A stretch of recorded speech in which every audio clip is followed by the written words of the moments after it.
Muy buenas noches, yo soy Andrés Colmán Gutiérrez, periodista, escritor, guionista, por el momento también presidente de la Sociedad de Escritores del Paraguay, y vengo a presentarles mi último libro que acaba de salir de imprenta la semana pasada, que se llama EPP Historia No Autorizada. Está publicado por la editorial Servilibro, que tiene su stand allá con las bolsitas amarillas, y es un libro de investigación periodística sobre un tema que obviamente todos manejamos a través de la prensa. Ahí está el señor Gullari, no sé si quieres decir algunas palabras antes o vamos directo. Perfecto, gracias. Bueno, también agradezco la invitación de la Dirección de Cultura de la Municipalidad de Ciudad del Este para poder presentar este libro. Es la primera presentación que hacemos oficialmente, así que es un gusto estar en una ciudad en la que viví 3 años como editor de la agencia Última Hora, que ahora me precede el colega Wilson Ferreira, con quien hicimos muchos trabajos y formamos un equipo en su momento que hizo un poco de historia también en el periodismo local y nacional. Les decía entonces que venimos a presentar este libro, que es un libro de investigación periodística, el más voluminoso, el que me dio más trabajo y el que reúne a lo mejor más tiempo de investigación. Mi anterior libro fue Mengele en Paraguay, que fue el primero de una colección de investigación periodística en libro. Este es el segundo, y hay un tercero en camino que se va a llamar Paraguay Narco, que es la historia del narcotráfico en Paraguay. Eso va a salir el año que viene. Con eso estoy un poco queriendo demostrar que se puede hacer investigación periodística en libro impreso, en una época en que muchos anticipan como que la muerte del libro impreso, porque todo es digital, porque todo es electrónico, porque todo es redes sociales. Y no es cierto. O sea, las redes sociales son valiosísimas, ayudan muchísimo a hacer un trabajo, pero no hay todavía algo que supere, digamos, el dejar un registro impreso en papel que se pueda palpar, que se pueda leer, que se pueda compartir, que se pueda acariciar. Y ese es el libro, ¿verdad? El libro va cobrando forma de muchas maneras, pero el señor libro sigue siendo este pedazo de cartón y papel que tenemos en la mano, lleno de letras, y lleno de ideas, y lleno de sueños, y lleno de, también a veces, de dolores y pesadillas. Este libro es un libro denso. Obviamente yo tengo otras obras más fantasiosas, más de ficción, pero en la última etapa me pareció un compromiso dejar un registro de las cosas que pasan en Paraguay y que no siempre se conserva porque tenemos un país que escribe su historia sobre la arena y viene un viento fuerte y lo borra. Tenemos poca memoria histórica. En las facultades no se enseña lo que fue la dictadura, por ejemplo. No se enseña muchas cosas que deberían enseñarse, y eso hace que nuestros hijos nos pregunten: mamá, ¿qué pasó en la época de Stroessner, por ejemplo, ¿verdad? O mamá, ¿qué fueron las ligas agrarias? O papá, ¿quién fue Napoleón Ortigosa? O sea, y son preguntas que no tenemos. Mucha gente pregunta: ¿qué es el EPP? Y hay varias respuestas. Algunos dicen el EPP es un fantasma, es un grupo fantasma que usa el gobierno para reprimir a campesinos. Otros dicen no, es un instrumento de los narcos, de los ojeros, de los terratenientes.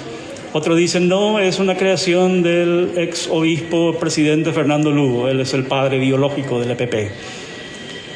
En este libro van a encontrar que esto tiene un nacimiento en un partido de izquierda que se llamaba Patria Libre, que en un momento algunos, no involucramos a todos los miembros, sino algunos de los dirigentes, en el año 91-92 se plantearon un proyecto de guerrilla porque consideraban que la democracia que venía era una democracia de los ricos, de los oligarcas, y que nunca va a ser representativo de los pobres.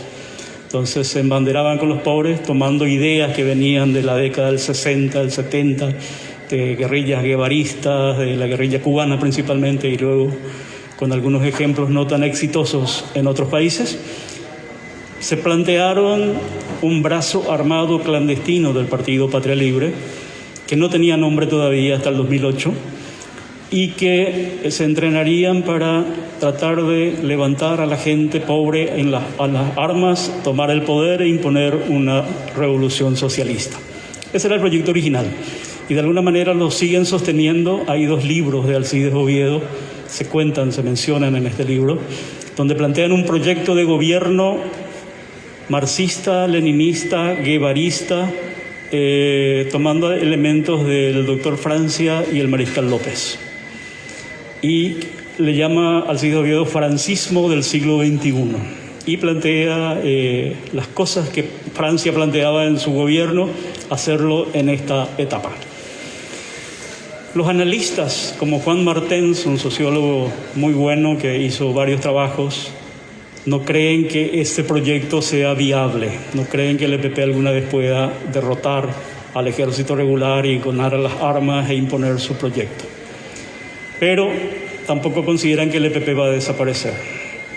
Ni el EPP ni los grupos que fueron saliendo de este grupo, como primeramente la Agrupación Campesina Armada, ACA, el ejército del mariscal López, el que mantiene secuestrado al ganadero Félix Urbieta, y ahora una brigada indígena de ajusticiamiento, matones de estancia, que es la que secuestró al vicepresidente Oscar Denis Sánchez. Entonces son como 3 grupos que se desprendieron del cuarto. El ACA fue casi ya desactivada, pero volvió a renacer con algunos miembros hace poco. Es un grupo pequeño, hay que decirlo, ¿verdad? Yo en mi libro no me atrevo a caracterizar qué es este grupo. Lo que explico es que nació como un proyecto guerrillero, pero se fue convirtiendo, nunca se convirtió en una guerrilla como sí fueron en su momento el FULNA o la organización, la OPM, que no llegó a formarse, o la otra agrupación, 1 de marzo, sí. O la columna Mariscal López, del famoso Agapito Valiente, eso sí era guerrilla, por más que fue limitado, ¿verdad? El EPP tiene un grupo de no más de 20 a 30 personas combatientes en el monte, uniformado, con logo, con la figura del Mariscal López a caballo, etc. Pero nunca se enfrentó con un ejército regular, nunca presentó batalla. Casi siempre sus acciones son a pequeñas comisarías donde hay 2 o 3 soldaditos, a destacamentos militares muy reducidos. El golpe más grande fue el ataque a un convoy de 8 militares, creo que fue en el 2014, hicieron explotar una bomba y luego lo remataron a los militares. Eso fue lo más grande que hicieron. Algunos lo llaman terroristas, no sé. Nunca pusieron una bomba en un shopping para matar personas por matar personas, como si hace el ISIS, por ejemplo. Hubo sí episodios muy terribles, como cuando los 2 hermanos Bernal le ejecutaron a su tía, porque su tía les había delatado ante el ejército ante el gobierno para cobrar una recompensa, millonaria recompensa que ofrecen por ellos. Entonces, para imponerlo como un castigo y para que nadie más se atreva a hader eso, la ejecutaron a la tía, los 2 sobrinos, y le pusieron una granada por el cuello y le hicieron volar la cabeza, ¿verdad? Las fotos que vimos de eso es terrible. Eso sí yo llamaría terrorismo, pero no es la lógica de las demás acciones. Hay muchos casos en que ellos perdonaron la vida a personas que no consideraban el enemigo. El enemigo para ellos son policías militares, oligarcas y capataces que son supuestamente que tienen denuncias de arbitrariedades contra otra gente y tienen sus impuestos revolucionarios y todo ese tipo de cosas, ¿verdad? Este libro recopila un poco, capítulo por capítulo, lo que fue los inicios de cuando Juan Arrón, que era el dirigente de Patria Libre, se encontró con Alcides Oviedo en el seminario metropolitano, estudiaba en teología. Se sumó Carmen Villalba, la catequista que vino del norte, que fue alumna de Monseñor Marisevich, y ahí esbozaron este proyecto. Un proyecto que fue creciendo y que tuvo el primer intento cuando en 1997 intentaron cavaron un túnel para intentar robar el Banco Nacional de Fomento de Lloret. La policía los descubrió porque todos los días un camión salía a tirar la tierra en un lugar, le hizo seguir a ver qué es lo que este camión lleva y encontraron que había una montaña de tierra en medio del campo y no hace falta ser Sherlock Holmes como el comisario para decir, no, esto están cavando un túnel porque la casa estaba detrás del banco y habían venido a alquilar exclusivamente para eso. Entonces un día van y los atrapan a todos, los condenan a 2 años de cárcel, ahí se forma la famosa banda de Lloret. Ahí estaba Lucio Silva, este campesino que hace poco murió en un ataque de la FTC, en una emboscada.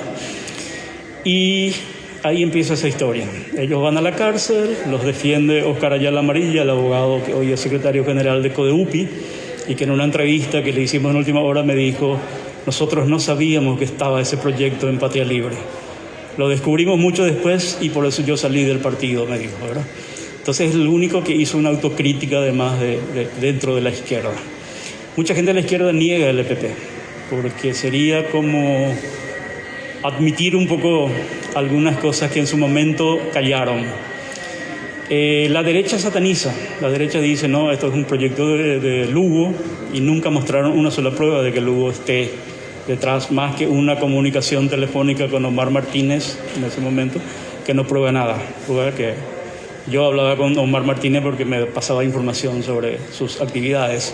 Yo hablaba con Juan Arrón, o sea, eso no prueba nada.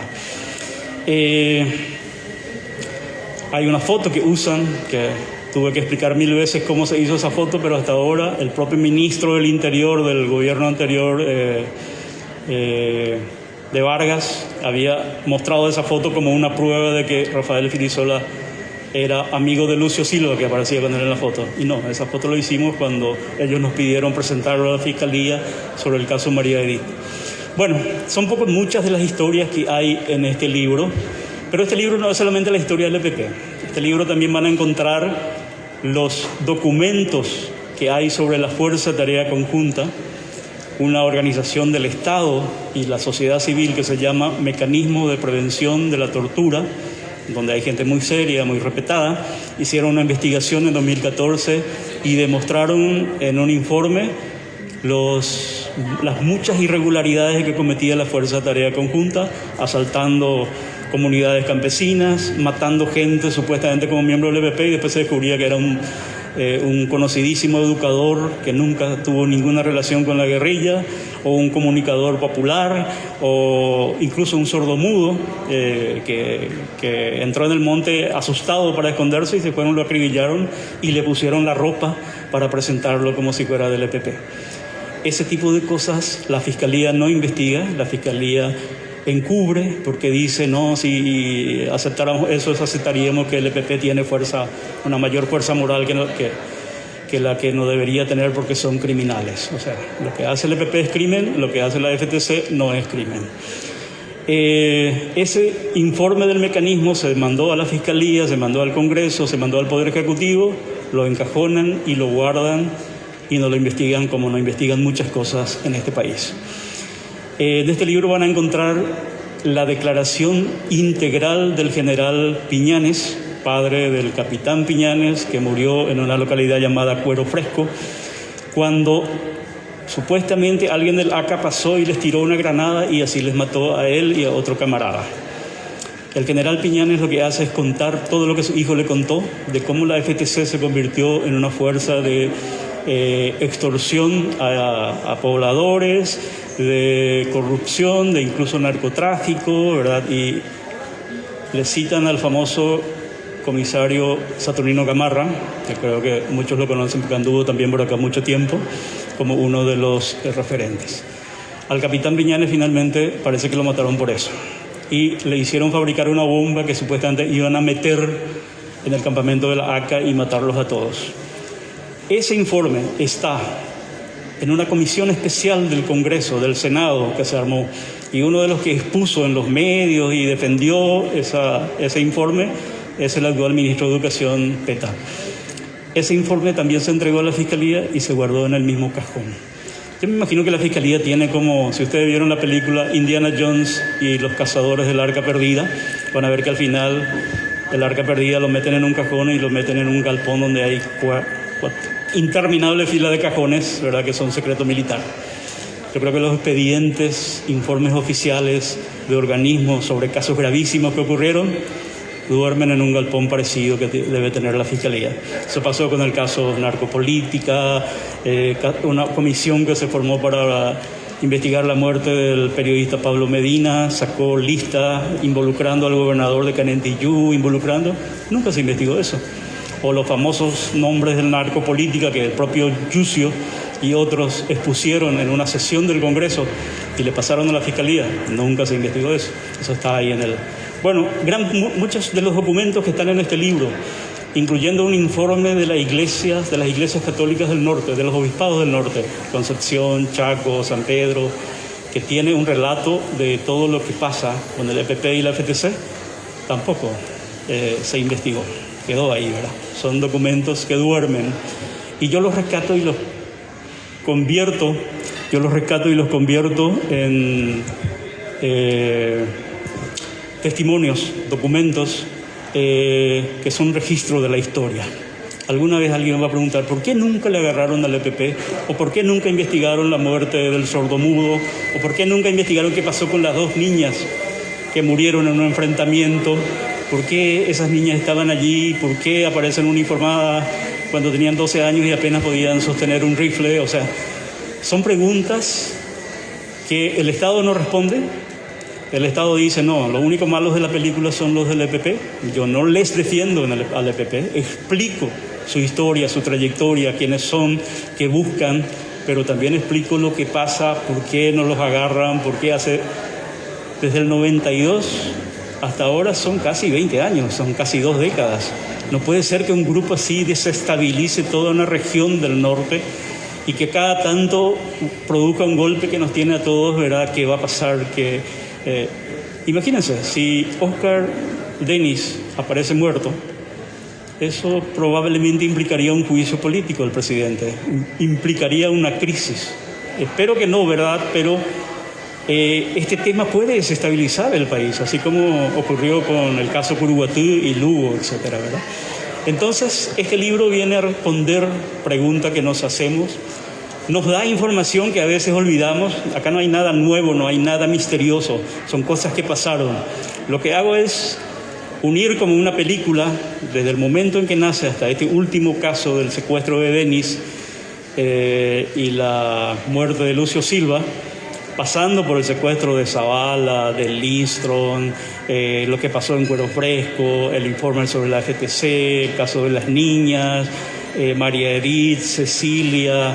a todo le dedico un capítulo. Hay, por ejemplo, un caso de 2 parejas de alemanes que vinieron con mucha esperanza para invertir en Paraguay, para tener una estancia, producir, estaban enamorados de esta tierra y vienen y los secuestran, esa noche intentan sacarles plata, no consiguen la plata enseguida, entonces intentan llevarlos, viene la FTC para defender, hay un tiroteo y estas 2 personas, Erika y Robert, son encontrados abrazados, llenos de tiros en el piso. La FTC dice que el EPP las mató para huir. El EPP saca un comunicado diciendo no, ellos empezaron a disparar, nosotros como somos combatientes entrenados nos tiramos, estos pobres señores se quedaron ahí sin poder defenderse y recibieron todos los tiros, los que los mataron son los militares. Entonces nos queda la duda de qué pasó realmente o cómo es esta cosa. Eso está acá. Yo lo que hago es tomar las distintas versiones, tanto de la gente del EPP a la que yo entrevisté, porque yo entrevisté a Carmen Villalba, otro compañero entrevistó a Alcides Oviedo, yo hablé mucho con José Villalba, hermano de Carmen Villalba, antes de que pase. Lo entrevisté a Alejandro Ramos, o sea, tengo información de primera mano de esta gente. Las conozco bien porque les seguí la pista, les sigo, sé cómo piensan, sé lo que buscan. Conozco sus crímenes, pero también conozco su idea política que puede ser radical, ¿verdad? Pero no son delincuentes comunes. O sea, y el Estado durante mucho tiempo cometió el error de no ver la cuestión política que había detrás. Entonces de eso se trata este libro. Por eso le llamo EPP, Historia No Autorizada, porque ni me caso con la historia oficial, como algunos colegas a veces lo hacen. Yo no soy vocero ni de la Fiscalía ni de la Policía, y menos de esta Policía y de esta Fiscalía, que han demostrado mucha acción represiva, mucha corrupción, mucha ineficacia. Pero tampoco soy vocero de los criminales, porque esos son criminales cuando matan gente, cuando secuestran gente. Escucho las dos voces, escucho las voces de otros protagonistas, pero principalmente de las víctimas. Acá en la foto están Urbieta, Edelio, Arlan Fick. Está la abuela de las dos niñas, porque para mí son víctimas también. Está Listron, está Bieber, está la hija de Denis, Zavala, Cecilia, María Edith, y la foto más conocida de ellos posando algunos de los principales dirigentes. Este es, me dice la diseñadora Celeste Prieto cuando hizo la tapa. O sea que me costó mucho hacer esta tapa porque esta tapa duele, me dice. Hay mucho dolor acá. Y es cierto, hay dolor de las víctimas, de los parientes que son, si ustedes escuchan al hermano de Zárate Cardoso, el país que está en Chile ahora, dice, mi hermano también está secuestrado, porque le secuestraron el cerebro. Y por culpa de él todos los familiares estamos, ¿verdad?, ya condenados a que nos acusen, a que nos reprochen que somos parientes de terroristas, etcétera. Pero sobre todo dice, no podemos tener una vida tranquila mientras mi hermano sigue siendo el criminal número uno. Eso yo lo escuché de otros familiares. O sea que tanto los familiares de los que fueron secuestrados, que tienen casi como una corporación de lucha contra el EPP, también los familiares de quienes forman parte de la guerrilla o de quienes murieron en un enfrentamiento también sufren. Y sufre la gente que no puede ir a su estancia tranquila hoy a trabajar porque tiene miedo de que les secuestren. Y sufren las poblaciones campesinas que un día viene el EPP y les atemoriza y al día siguiente viene la FTC y les acusa de ser cómplices. También sufren. Los niños que no pueden ir a la escuela. Ese es un Paraguay doloroso. A lo mejor nos queda lejos y podemos decir, no existe, son grupos fantasma, todo lo que quieran.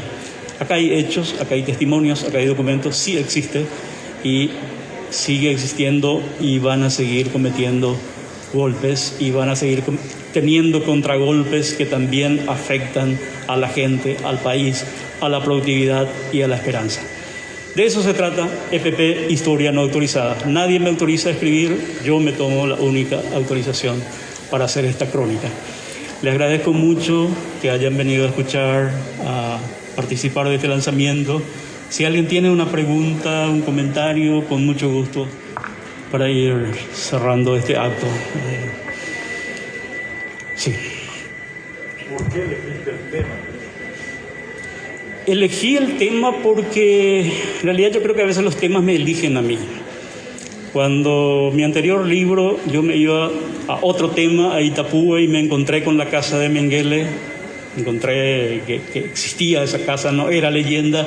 Mengele vivió ahí 2 años, pero no había nadie que me quiera hablar del tema porque tenían miedo. He visto que había un miedo y un silencio, un pacto de silencio que duró medio siglo. Entonces me puse con desafío, con Desiree, que me acompañó después en el proceso, y con Narciso Mesa, un colega periodista de Jovenau, a contar esa historia y le encontramos al tipo, un ex intendente de Jovenau que vivió 2 años en la pieza contigua de Mengele y convivió con él, y logramos que rompa su pacto de silencio y nos cuente la historia. Así salió ese tema, investigación periodística de un tema viejísimo, pero que era muy actual, porque detrás de eso estaba cómo el nazismo se metió en la política paraguaya. En el Partido Colorado había una historia de narcotráfico, de cómo enseñaban a torturar personas, etcétera, muchas cosas que son actuales. Y ese libro tuvo un impacto, fue un bestseller. Este tema yo lo vengo siguiendo en el diario desde que en el secuestro de María Edith, nuestro entonces director, Antonio Carmona, nos dijo, y el propio Papu Roja, que era el dueño de Última Hora en ese momento, chicos, estamos perdiendo la batalla con la competencia, entren ustedes que son del equipo de investigación a trabajar allí. Y entré yo con mi equipo, cuando yo tenía como 6 personas trabajando conmigo, como Susana Oviedo, Miguel López, Arnaldo Alegre, que hoy es director periodístico.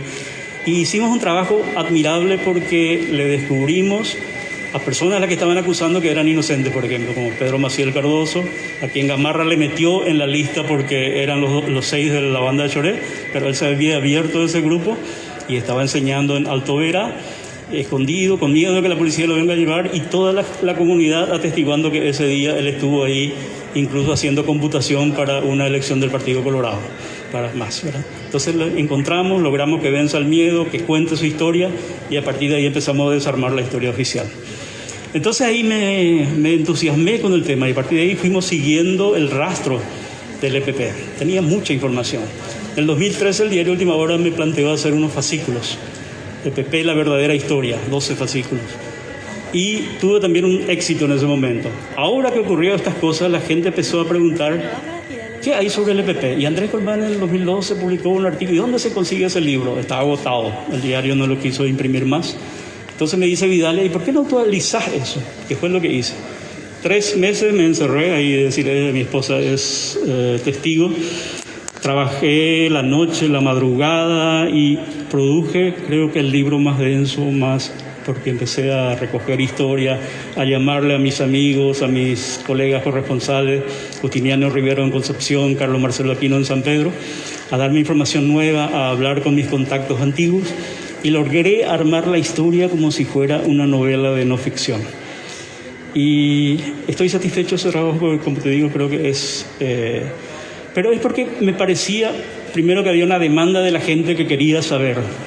Y segundo, decía, bueno, yo soy un poco testigo de esta, soy el cronista de esta historia, tengo mucha información. En el diario jamás lo voy a poder volcar todo tanto como quisiera. El libro, y esta vez fue el libro. En el anterior caso hicimos una película también que acompañaba al libro sobre Mengele.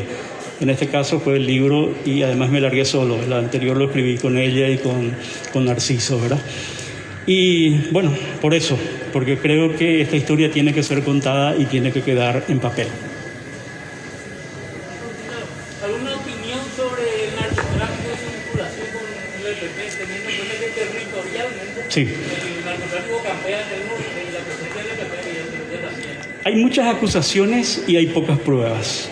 Cada tanto el secretario general de la Senat, el anterior Luis Rojas, y Yucio mismo, dicen, sí, no tenemos prueba, pero viven en la misma zona y algo hay. En este libro van a encontrar una historia que es conocida, ¿verdad? Pero lo rearmé de una manera con testimonios nuevos. La intervención de Jarvis Jiménez Pavón, varón de la droga, socio del Comando del PCC, más que nada, pero a veces también del Comando Vermelho. Y le pidieron ayuda porque le conocían por la iglesia y conoce de dónde, ¿verdad? Entonces Jarvis dice, sí, son mis amigos, no te preocupes, yo te consigo eso. Y entonces, no sé cómo se hace la negociación, porque Jarvis estaba en un hotel 5 estrellas y los del EPP estaban en otro pabellón y ya no había mucha separación. Tenían que autorizarle a que Noel Matungo, que es uno de los secuestradores de Fidel Zavala, que estaba preso por ese caso, pueda cruzar todo y ir a hablar con Jarvis.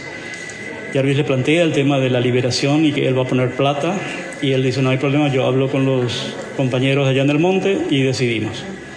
Jarvis Jiménez Pavón tiene una autoridad reconocida por el EPP, le liberan, él dice que incluso puso plata, y gracias a eso Arlan Fick fue liberado. Entonces ahí hay un nexo, que no se puede probar que el EPP esté metido en el narcotráfico. Lo que hay es una convivencia, y la experiencia con la FARC en el narcotráfico te demuestra que por lo menos comparten una protección mutua, tráfico de armas, una serie de cosas, lavado de dinero, una serie de cosas están ahí, ¿verdad?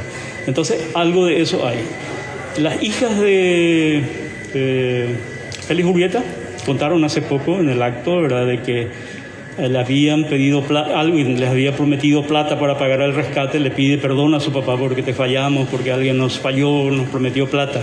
Ese alguien era Jarvis Jiménez Pavón, que les ofreció, ellos fueron a visitarle con el sobrino Urbieta, que es intendente de Horqueta, fueron a visitarle a la cárcel, le pidieron ayuda para que le liberen y para que él les preste plata y para que además interceda su autoridad ante el EPP para que le liberen a Félix Urbieta. Pero justo vino el tema del Jarvi hacía todo eso porque no quería ir extraditado a Brasil. O sea, entonces quería ser el benefactor, el que ayuda a rescatar rehenes, etc. Vino el tema y él se desentendió del caso y por eso don Félix no pudo ser liberado. Y ahora se presume inclusive que podría no estar con vida, ¿verdad? Entonces, ese es el nexo que hay con el narcotráfico. Ahora, yo no te puedo decir, no, el EPP también cultiva marihuana o planta cocaína o vende droga. Me parece que no, ¿verdad? Porque no hay datos allí.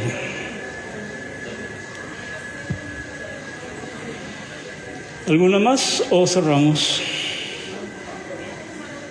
Bueno. Lo del encierro para el libro no me parece que la pandemia y el ya se acostumbraron un poco. O sea, Sí. la tarea. No solo eso, la pandemia a nosotros nos hizo, como saben, yo vivía en Asunción. Cuando viene la pandemia estábamos armando una casita en Altos entre los cerros de Cordillera, perdón, en Natirá, entre los cerros de Cordillera. Pero era para cuando el día que yo me jubile y todo eso. Entonces decidimos desalquilar nuestro departamento, mudarnos allí y eso facilitó además que yo pueda, además de hacer teletrabajo con última hora, dedicarme a escribir, a hacer libros y eso facilitó mucho. Y ahora estoy ya con el próximo libro. Voy a hacer antes uno que me invitaba a una colección de estos que se publican con los diarios sobre las conspiraciones políticas, que va a salir en enero. Yo voy a hacer de la conspiración contra Argaña, que es un tema también que manejo mucho. Y después le meto duro a terminar Paraguay Narco. Y es porque venían personas extranjeras a preguntarle a Vidalia, ¿hay un libro sobre el narcotráfico escrito? Y no hay un solo libro, nadie escribió hasta ahora la historia del narcotráfico en Paraguay.